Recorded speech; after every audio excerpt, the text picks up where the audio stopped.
오늘 말씀은 마태복음 20장 17절부터 28절 말씀입니다. 제가 봉독해 드리겠습니다. 예수께서 예루살렘으로 올라가려 하실 때에 12제자를 따로 데리시고 길에서 이르시되 보라 우리가 예루살렘으로 올라가노니 인자가 대제사장들과 서기관들에게 넘겨짐에 그들이 죽이기로 결의하고 이방인들에게 넘겨주어 그를 조롱하며 채찍질하며 십자가에 못 박게 할 것이나 제3일에 살아나리라. 그때에 세베대의 아들 어머니가 그의 아들들을 데리고 예수께 와서 절하며 무엇을 구하니 예수께서 이르시되 무엇을 원하느냐 이르되 나의 이 두 아들이 주의 나라에서 하나는 주의 우편에 하나는 주의 좌편에 앉게 명하소서. 예수께서 대답하여 이르시되 너희는 너희가 구하는 것을 알지 못하는도다. 내가 마시려는 잔을 너희가 마실 수 있느냐? 그들이 말하되 할 수 있나이다. 이르시되 너희가 과연 내 잔을 마시려니와 내 좌우편에 앉는 것은 내가 주는 것이 아니라 내 아버지께서 누굴 위하여 예비하셨든지 그들이 얻을 것이니라. 열제자가 듣고 그 두 형제에 대하여 본의 여기거늘 예수께서 그 제자들을 불러다가 이르시되 이방인의 집권자들이 그들을 임의로 주관하고 그 고관들이 그들에게 권세를 부리는 줄을 너희가 알거니와 너희 중에는 그렇지 않아야 하나니 너희 중에 누구든지 크고자 하는 자는 너희를 섬기는 자가 되고 너희 중에 누구든지 으뜸이 되고자 하는 자는 너희의 종이 되어야 하리라. 인자가 온 것은 섬김을 받으려 함이 아니라 도리어 섬기려 하고 자기 목숨을 많은 사람의 대속물로 주려 함이니라. 아멘. 예수님께서 이 땅에 오셔서 공생의 사역을 하시면서 주로 이스라엘의 북쪽 지역인 갈릴리 지방을 위주로 사역을 하시다가 이제 본격적으로 십자가에서 죽으시고 구원을 성취하시기 위해서 예루살렘을 향하여 가셨습니다.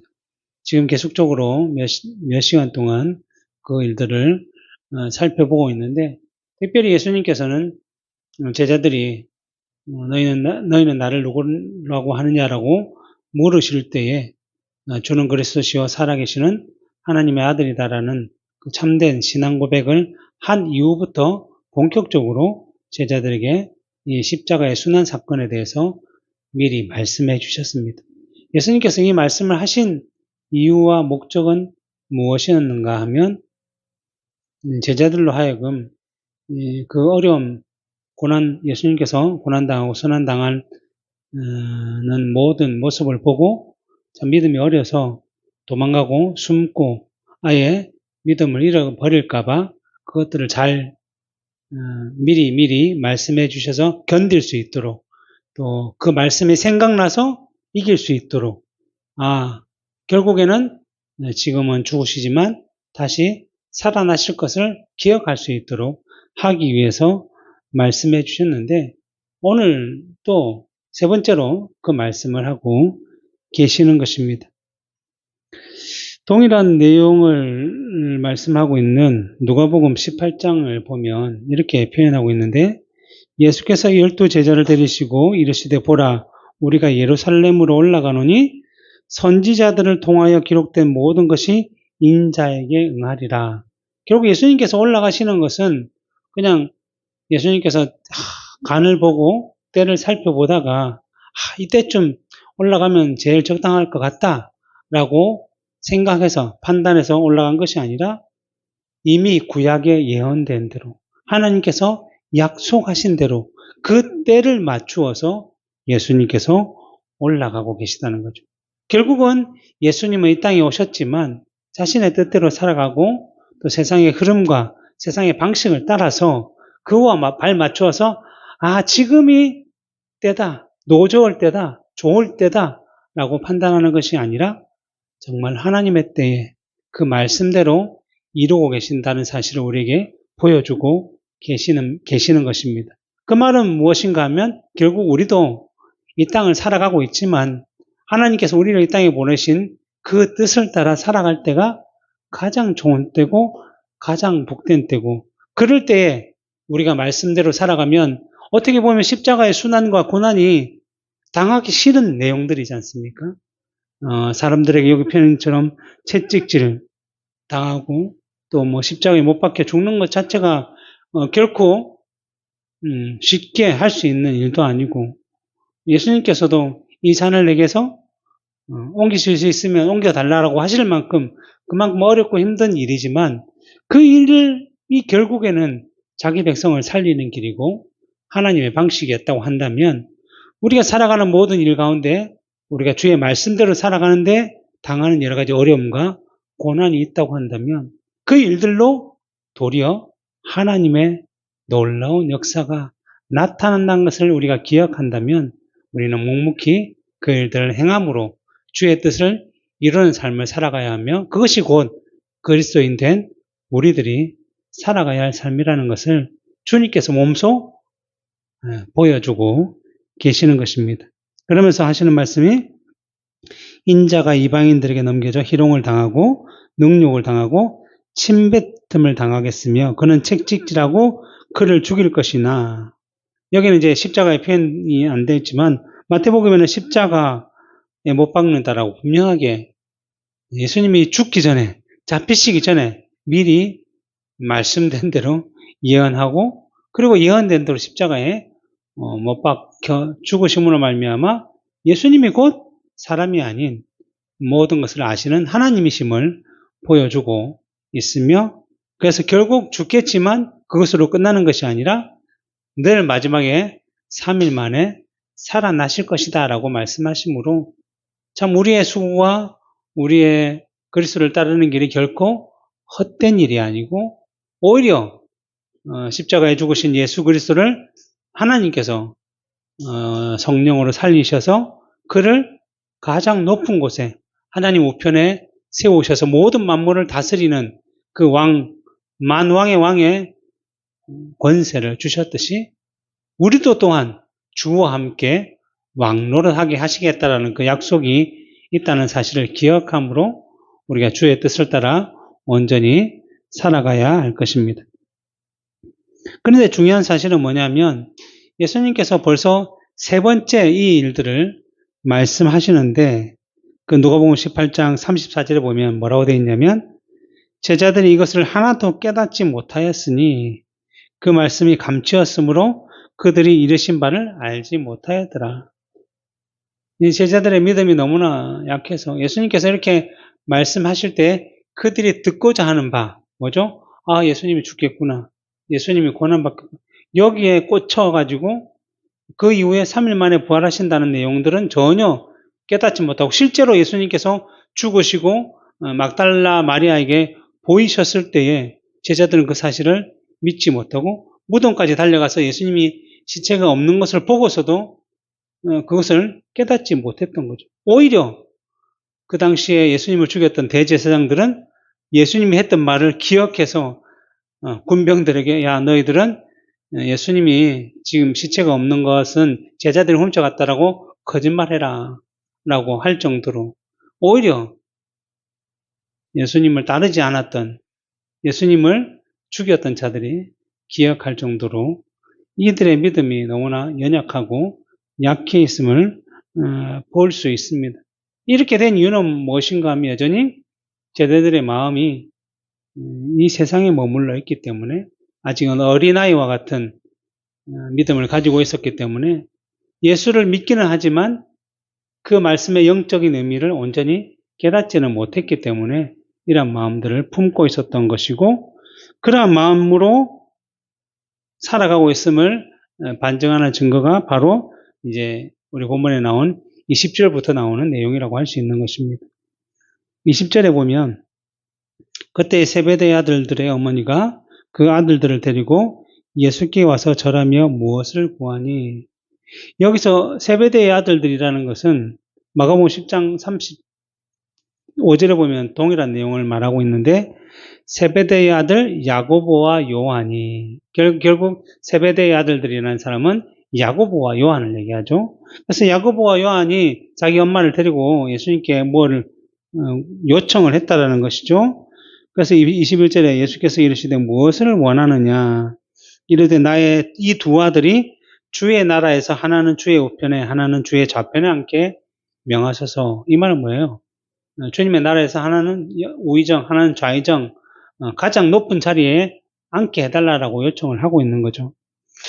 주의 나라라고 한다고 하면 우리가 보통 이해하는 바는 천국에서 영원히 새하늘과 새 땅, 새 예루살렘, 예수님께서 우리를 위해서 예비하러 가신 그곳을 우리가 보통 생각하는데, 이 당시에 제자들은 여전히 뭐라고 그랬죠? 믿음이 약해서 세상을 바라보고 있었기 때문에 예수 그리스도께서 세우실 나라는 이 땅에 세워질 것이다 라고 생각을 했던 것입니다.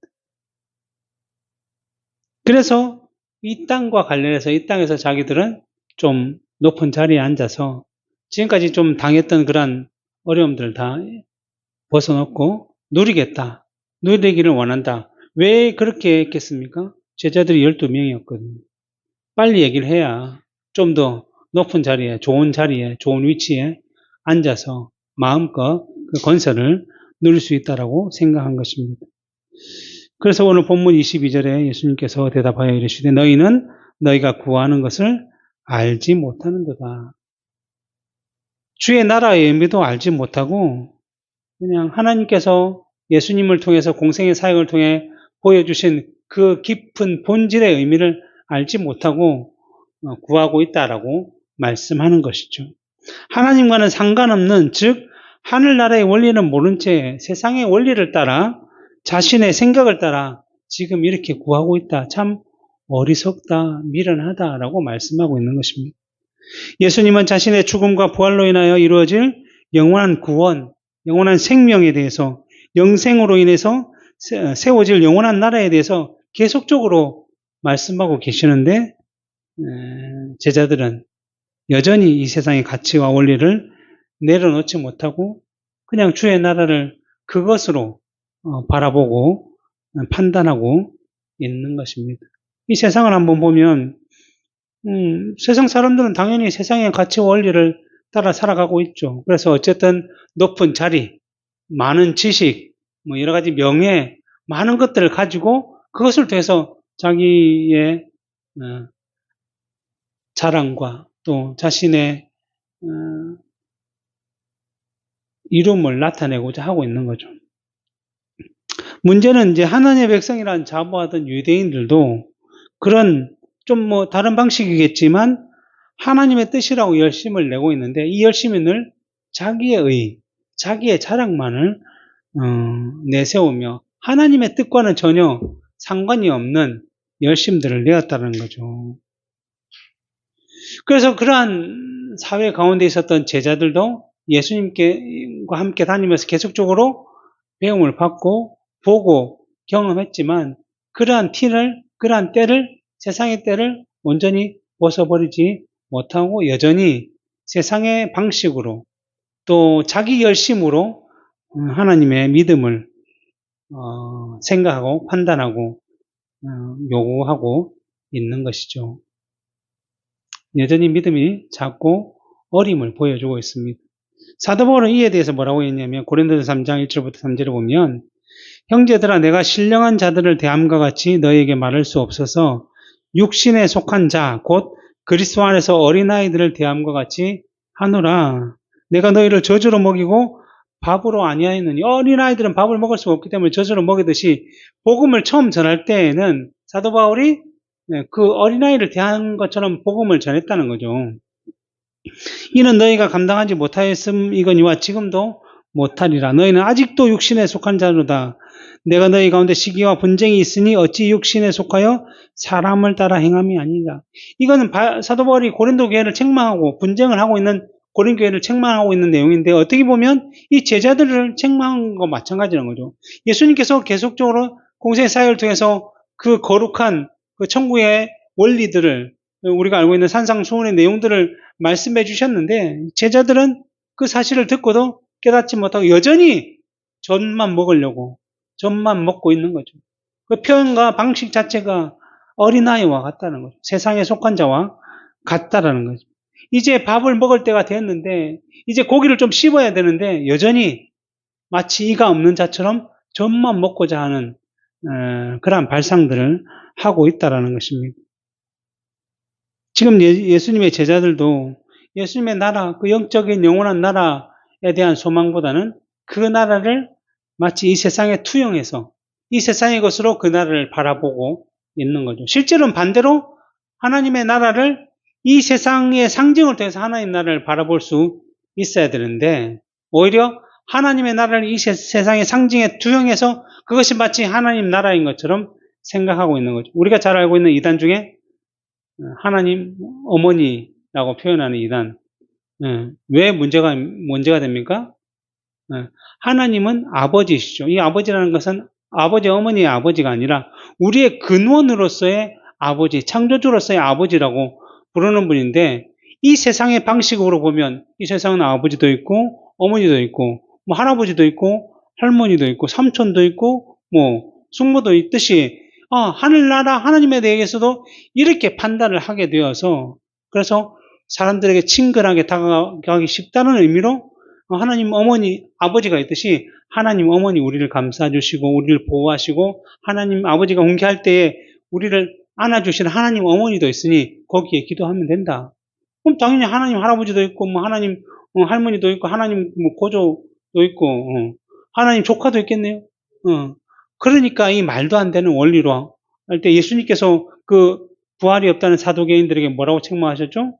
너희는 성경도 하나님도 알지 못한다라고 표현한 것처럼 하나님을 알지 못하기 때문에 그렇게 표현할 수밖에 없죠. 왜냐하면 눈에 보이는 세상밖에 모르니까. 이것으로 판단하게 된다면 그 하나님 놀라운 하나님 나라의 내용들은 판단할 수가 없는 거죠. 실제로 예를 들어 보면 우리 지구에서의 뭐 거리라든지 시간이라든지 개념을 살펴보면 우리는 24시간 뭐 거리는 뭐 100km, 200km, 500km 이지만 이게 우주로 가면 그것을 판단할 수 있나요? 아니죠. 그건 몇 광년이죠. 또 거리의 시간을 빛의 속도로 가야 그 거리를 갈 수가 있고 빛의 속도로야만 그 길이를 측정할 수가 있는데 우리로 하여금 그것을 바라본다면 그것을 그냥 단 여기에 맞춰서 우리가 부산 가듯이 금성에 가겠다. 이런 말도 안 되는 소리를 우리가 할 수 없듯이 그런데 하나님 나라는 더 차원이 다른 내용을 가지고 이 세상의 것으로 그것을 판단하고자 한다면 얼마나 엉터리와 같은 모습이라고 하지 않을 수 있겠습니까?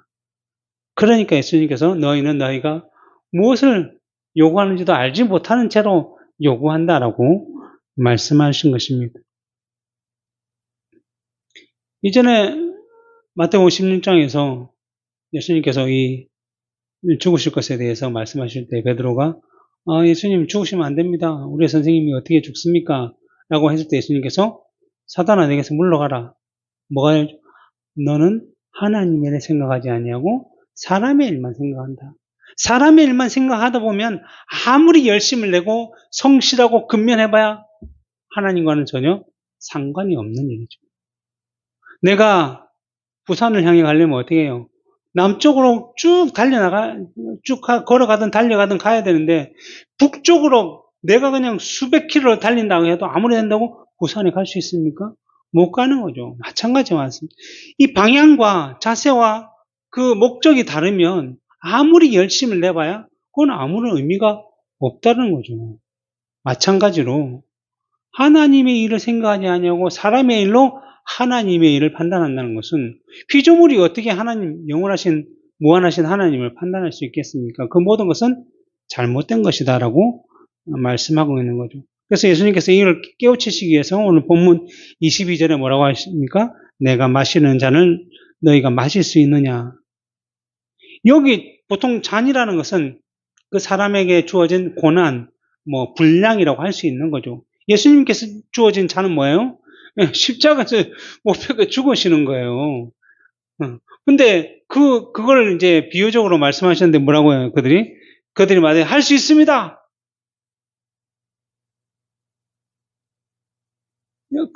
영생을 구하러 온 부자 청년이, 야, 계명을 지켜야 된다. 저는 어려서부터 잘 지켰습니다.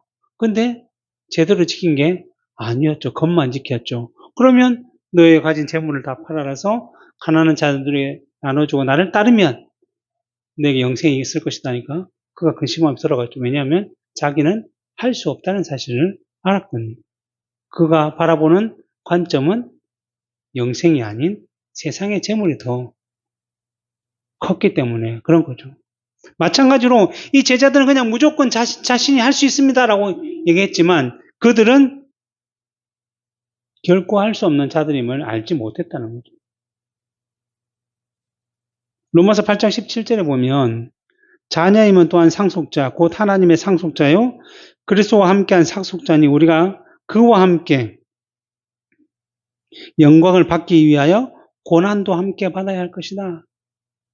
영광에는 고난이 따른다는 사실을 보여주죠. 영광. 어떤 영광이죠? 하나님의 영광.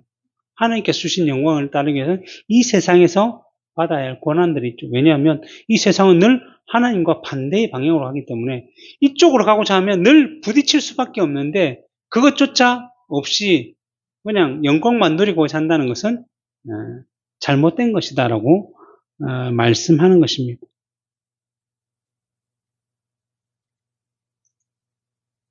그래서 예수님의 제자들, 특별히 야고보 요한이 예수님이 겟세마네 동산에서 가룟 유다의 배신으로 잡혔을 때 어떻게 됐습니까? 그 전에 예수님께서 내가 잡히면 너희들 다 나를 버리고 도망할 것이다 라고 말씀하실 때 주와 함께 죽을지언정 우리가 도망가지 않겠습니다 라고 큰 소리 쳤다가 어떻게 해요? 결국 다 도망가죠. 마찬가지로 너희가 내 잔을 마실 수 있느냐? 예, 할 수 있습니다. 말로만 뭘 못하겠습니까? 그러나 이들은 그 사실을 여전히 깨닫지 못하고 있다는 거죠. 그래서 오늘 본문 23절에 이르시되 너희가 과연 내 잔을 마시려니와 마신다는 의미는 이 사람들이 십자가를 진다는 것이 아니라 그에게 주어진 믿음의 분량을 따라 그 고난을 받을 자리로 너희들은 이제 나중에 살아갈 것이지만 내 우편에 앉아 내 좌우편에 앉는 것은 내가 주는 것이 아니라 내 아버지께서 누굴 위하여 예비하셨든지 그들이 얻을 것이다 라고 말씀해 주셨습니다. 이 제자들은 지금은 아주 연약하고 미약해서 그냥 예수님이 잡혀가니까 자기도 죽을까봐 도망갈 수밖에 없는 수준이 되었지만 이후에 성령께서 임하시고 난 뒤에 담대하게 나가서 복음을 전했죠. 예루살렘에서 성전에서 주는 그리스도시요 살아계신 하나님의 아들이심을 강력하게 전했습니다. 그래서 공회에 잡혀갔습니다. 잡혀갔는데도 결코 두려워하지 아니하고 그들이 결국은 채찍질하고 그들을 내쫓았을 때에도 여전히 그들의 말을 듣지 아니하고 우리가 하나님의 말과 사람의 말을 듣는 것이 어느 것이 더 중요하냐라고 하시면서 고난을 당하는 것이 오히려 더 기뻐하고 즐거워했다라고. 이들이 믿음이 자랐을 때에 그 잔을 감당할 수 있는 수준이 되었다라고 말씀하는 것입니다. 이처럼 주를 따르는 길이라는 것은 늘 언제나 영광과 함께 고난이 주어진다는 사실을 기억해야 할 것입니다. 그런데 이것은 예수님께서 말씀하셨듯이 언제나 자기를 부인하고 자기 십자가를 지는 길이라고 할 수 있는 거죠. 우리가 어디까지 그것을 감당할 수 있을까 보면 누가복음 9장에 보면 길 가실 때에 어떤 사람이 여짜오되 어디로 가시는지 나는 따르겠습니다. 눈에 보이는 예수님의 공생의 사역을 보니까 너무 멋지거든요. 오는 사람들 다 병자들 치유하고 귀신 든 자는 쫓으시고 또 배고프니까 또 오병이어를 통해서 먹여주시고 또 뭐 바람과 바다도 그냥 잔잔하게 하시고 그럼 내가 예수님 옆에만 있으면 뭐 먹을 걱정, 뭐 병 걱정, 어려운 걱정 없겠구나. 난 주를 따르겠습니다. 눈에 보이는 것만으로 따르는 것. 이 제자들이 세상의 관점과 가치를 주의 나라를 판단했듯이 그와 방식으로 표현하고자 하니까 예수님께서 뭐라고 했습니까? 이르시되 여우도 굴이 있고 공중의 새도 집이 있으되 인자는 머리 둘 곳이 없다. 그 말이 뭐예요? 예수님은 이 땅에 오셨지만 예수님의 목적은 이 땅이 아니라는 거죠. 예수님의 목적은 하늘나라 그리고 자기 백성들을 위해서 죽으시고 부활하셔서 그들에게 영생을 주는 것 그리고 이후에는 하나님께로 가는 것이 목적이기 때문에 이 땅은 언제나 나그네와 같이 떠날 사람처럼 살아갈 것이기 때문에 나는 이 땅의 목적이 아니다. 그러니까 너는 나를 따라오면 안 된다라고 말씀하고 있는 것이죠. 그런데 이 사람은 예수님을 따를 자가 아니기 때문에 분명히 예수님께서 말씀하셨지만 그 옆에는 자기의 제자들에게 예수님께서 이렇게 말씀하셨죠. 그 말을 들은 제자들이 또 다른 사람에게 나를 따르라 하시니 그가 이르되 나로 먼저 내 아버지를 장사하게 허락하옵소서. 아버지가 이제 당장 죽었는데 그 장사하는 일이 급한 거죠. 당연한 거죠. 지금 우리나라도 마찬가지일 겁니다. 무엇보다 우선되는 것이 장래의 일이죠. 이 세상의 사람들도 마찬가지라고 할 수 있습니다. 그런데 예수님께서 이르시되 죽은 자들로 자기의 죽은 자들을 장사하게 하고 너희는 가서 하나님의 나라를 전파하라. 무엇이 더 중요한 거예요? 하나님 나라를 전파하는 거, 복음이 더 중요하다는 거예요. 그리고 그 옆에 또 다른 사람이 이르되 주여 내가 주를 따르겠습니다마는 나로 먼저 내 가족을 작별하게 하소서. 내 가족한테 인사하고 좀 갈게요. 내가 지금 주를 따르니까 얘기를 좀 하고 가겠습니다. 라고 얘기하니까 예수께서 이르시되 손에 쟁기를 잡고 뒤를 돌아보는 자는 하나님 나라에 합당하지 않다. 하지 마라. 인사도 하지 말고 그냥 지금 복음을 전하는 이 믿음의 길에 들어서라. 라고 얘기하는 것입니다. 아버지를 장례하는 것과 또 가족을 작별하고 이런 건 모든 다 세상의 일이라는 거예요. 세상의 일. 그러면 하늘나라에 하나님의 뜻을 따라 부르심을 받았다는 것은 세상의 일은 언제나 접어두어야 됩니다. 마치 그 아브라함이 갈대아 우르를 떠날 때 하나님께서 그로 하여금 가나안으로 가라고 하실 때 그것을 떠나듯이 내 본토 친척 아버지의 집과 고향을 떠나듯이 우리는 세상을 떠나야 되는 거예요. 세상을 떠나는 것은 세상을 떠나서 어디 무인도나 산 깊은 곳에 들어가라는 의미가 아니라 우리의 마음과 생각과 목적이 이 세상을 향해서는 절대 안 된다는 거죠.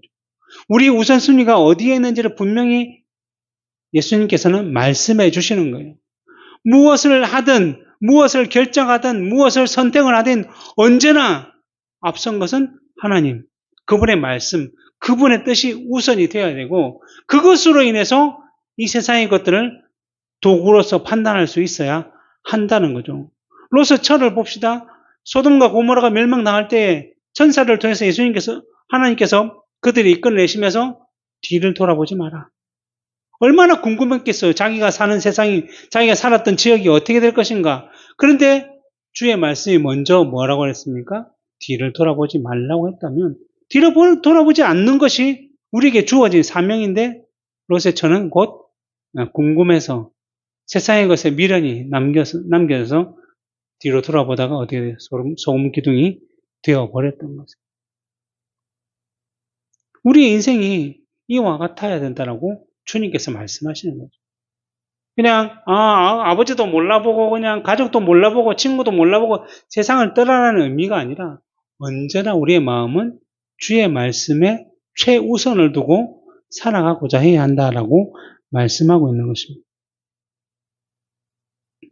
이처럼 하나님의 말씀대로 예수 그리스도를 따르는 길은 언제나 세상의 것을 신앙보다 하나님의 말씀보다 앞세우지 않고자 하는 마음과 자세를 가져야만 하기 때문에 세상을 살아가는 우리에게는 너무나 힘들고 어려운 삶이라고 할 수 있습니다. 그래서 예수님께서 지난 시간에 제자들이 우리는 모두 주를 위해서 버려두고 떠났으니 어떻게 되겠습니까? 그러니까 너희는 나와 마지막 날에 12보좌를 다스리게 될 것이다. 근데 그것은 마지막 날이고 현세에서도 어떤 은혜를 받냐면 내 이름을 위하여 집이나 형제나 자매나 부모나 자식이나 전토를 벌인 자마다 여러 배를 받고 또 영생을 상속할 것이다. 이러한 일들이 있다는 거죠. 아버지를 버릴 수도 있고 자식을 버릴 수도 있고 형제 자매를 버릴 수도 있는 그런 상황이 주어진다고 할지라도 믿음과 신앙을 가지고 있다고 한다면 그 상황 가운데서 늘 하나님의 말씀대로 온전히 그것을 지키고자 한다면 100배의 은혜, 그러니까 아버지를 100개를 준다는 의미가 아니라 그것보다 더 큰 기쁨과 즐거움과 내용을 우리에게 부어주신다. 스스로는 할 수 없기 때문에 그러한 일들을 하게 해주신다라는 것입니다. 그러기에 우리가 가는 믿음의 길은 세상이 보기에는 늘 좁은 길이고 가시밭길을 걸어가는 가고 싶지 않은 고난의 길이죠. 근데 그 길만이 참된 길이며 그 길에만 영생이 있다는 것을 알기 때문에 우리는 걸어가는 것이죠. 아주 어릴 때는 희미하게 보이고 그것이 뭔지는 모르지만 그냥 그런 가는 것이 맞다라고 생각하는 것좀 모르지만 점점 더 믿음이 자라고 신앙의 내용들이 풍성해지면 정확하게 그 길이 보이고 정확하게 그곳에 영생이 있음을 알고 세상의 것들을 뒤로하며 사도 바울처럼 배설물로 버리고 거리갈 수 있게 된다는 거죠.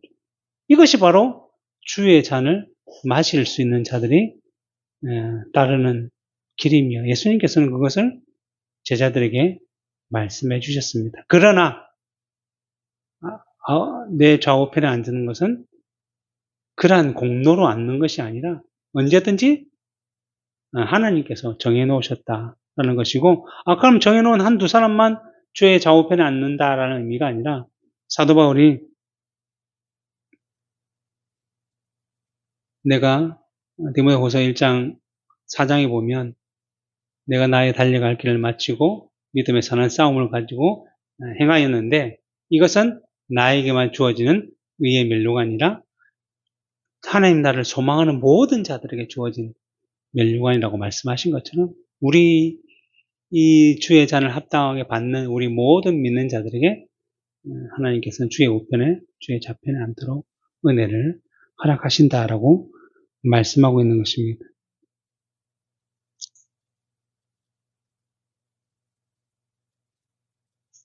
그래서 이러한 얘기를 마치고 본문 24절에 보면 열 제자가 듣고 두 형제에 대해서 분이 여기거늘 앞에서도 얘기 말씀드렸죠.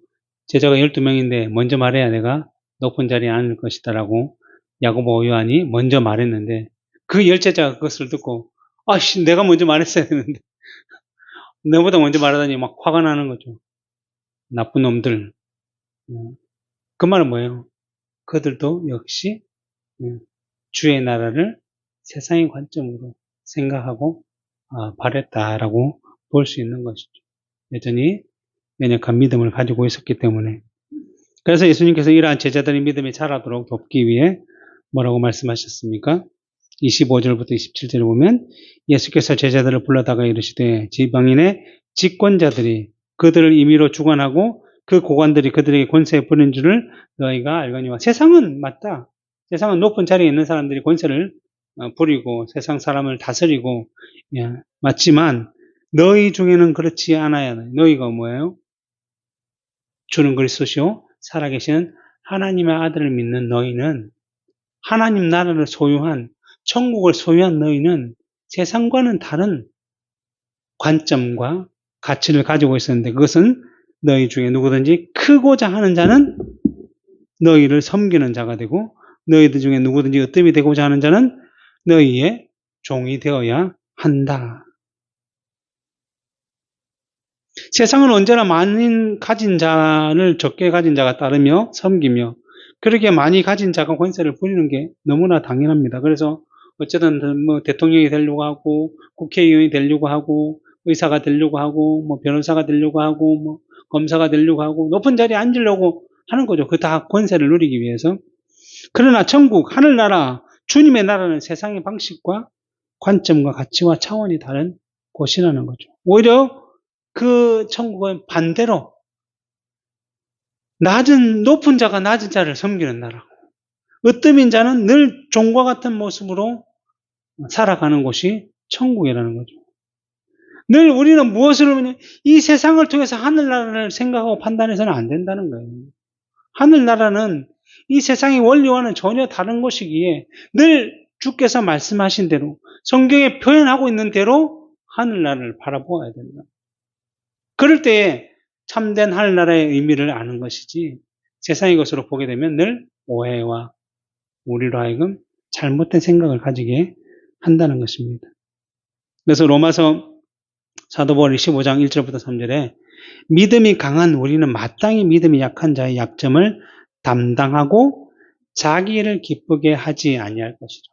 사람은 늘 자기를 기쁘게 하기 위해서 자기가 사람을 다스리고 권세를 부려야만 기쁘다고 생각하는데 천국은 그렇지 않다는 거죠. 자기를 기쁘게 하지 않고 남을 기쁘게 하는 것이 천국의 원리라는 거예요. 우리 각 사람이 이웃을 기쁘게 하되 선을 이루고 덕을 세우도록. 선을 이루고 덕을 세우기 위해서는 뭐요? 남을 기쁘게 해야 한다. 예수님께서 율법의 요약을 하시는 것이 하나님을 사랑하라. 그와 같이 내 이웃을 내 몸과 같이 사랑하라.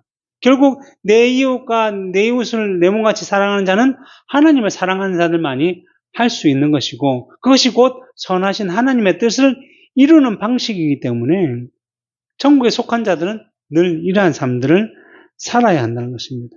그러면서 덧붙이는 말씀이 뭐냐면 그리스도께서도 자기를 기쁘게 아니하셨다. 예수님, 우리가 닮아가는 예수님께서도 이렇게 살지 않으셨다는 거죠. 오히려 우리를 섬기는 자로 오셨다는 거죠. 그래서 오늘 본문의 마지막에 이렇게 뭐라고 되어 있습니까? 인자가 온 것은 섬김을 받으려 함이 아니라 도리어 섬기려 하고 자기 목숨을 많은 사람의 대속물로 주려 함이다 라고 말씀하신 것입니다. 그리스도인이라는 것은 그리스도를 닮아가는 사람, 그리스도를 따라가는 사람이라는 뜻인데, 하나님이신 예수님께서 먼저 자기 백성된 사람들, 즉 우리들의 죄를 사하기 위해서 죄 없으신 분이 하늘에서 땅으로 내려오셨고, 또 공생의 사역을 통해서도 계속 섬기셨고, 결국에는 십자가에 자기를 제물로 주셔서 자기 백성들을 구원하시는 이 놀라운 역사를 이루시기까지 섬기셨다는 거예요. 그래서 우리가 죄를 사함받고 꽤 놀랍게 영원한 생명을 알고 깨닫고 누리며 살아가는 건 아니겠습니까? 그렇다고 한다면 당연히 그리스도를 닮아가는, 자기를 부인하고 자기 십자가를 져야 하는 우리들의 삶은 어때야 하겠습니까? 당연히 이웃을, 다른 사람을 섬기는 자로 서 있어야 한다는 것이고, 그것이 우리가 살아가야 할 삶의 모습이라는 것입니다. 이처럼 예수님께서는 하나님의 말씀을 이루시기 위해 아낌없이 자신의 삶을 버리는 그런 삶을 살았듯이, 우리도 그런 삶을 살기 위해서는 늘 우리를 부인하고 우리를 기쁘게 하는 것이 아니라 이웃을 기쁘게, 다른 사람을 기쁘기 위한 삶을 살아야 될 것이고, 그렇게 하기 위해서는 늘 우리는 세상과 구별된 삶을 살아갈 때 그러한 일들을 할 수 있는 거죠. 세상에 속하면 당연히 나밖에 모르지만, 세상과 구별되면 나보다 남을, 그리고 하나님의 말씀을 이루는 삶을 살아갈 수 있을 것이다 라고 말씀하고 있는 것입니다. 이것이 우리 믿는 자들에게 주어진 삶이라는 것이고, 이를 위해 예수님께서 먼저 본을 보이셨음을 기억하며 우리도 또한 주를 따라가는 그런 복된 삶을 살아야 할 것입니다. 기도하겠습니다.